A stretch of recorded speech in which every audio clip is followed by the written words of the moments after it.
Hello friends, welcome to our channel. ఇది మా గార్డెన్లో ఉన్న నాటు గులాబీ అండి. ఇది అప్పుడే 1 ఇయర్ పైనుంచే ఉంది మా దగ్గర. పాత మొక్క. ఎప్పటికప్పుడు ట్రిమ్ చేస్తూ వాటికి కంపోస్ట్, తర్వాత బోన్ మీల్, ఎగ్ ఆయిల్ ఇలాంటివి ఇవ్వడం వల్ల ఈ మొక్క మా దగ్గర ఇంకా సేవ్ అయ్యి ఉంది. ఉమ్, గులాబీ మొక్కల్లో ఎక్కువగా ట్రిమ్ చేయాలండి. అయిపోయిన తర్వాత పువ్వులు అయిపోయిన తర్వాత ఒక 2 ఆకుల కిందకి కట్ చేసుకోండి. కట్ చేసుకుంటే అప్పుడు మళ్ళీ చిగుర్లు వస్తాయన్నమాట.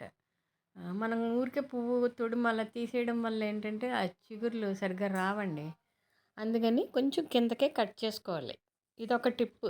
గులాబీ మొక్కలు పెంచే వాళ్ళకి ఇదొక చిన్న టిప్ లాగా యూజ్ అవుతుంది.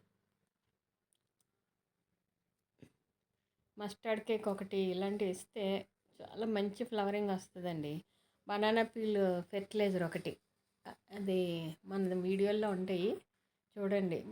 బాగా ముగ్గిపోయిన అరటిపళ్ళు బెల్లం కలిపి ఒక 1 వీక్ ఉంచి అది వాటర్లో 1:10 రేషియోలో ఇస్తే కూడా మొక్కలకి బాగా వస్తాయి, పోతాయి. ఎందుకంటే ఫాస్ఫరస్ ఎక్కువ అవసరం అవుతుంది, బనానాస్లో ఎక్కువ ఉంటుంది కాబట్టి ఆ ఫెర్టిలైజర్ వాడుకోండి. ఇదండి ఈరోజు వీడియో. మీకు వీడియో నచ్చినట్టయితే లైక్ చేయండి, షేర్ చేయండి, సబ్స్క్రైబ్ చేయండి, బెల్ ఐకాన్ క్లిక్ చేయండి.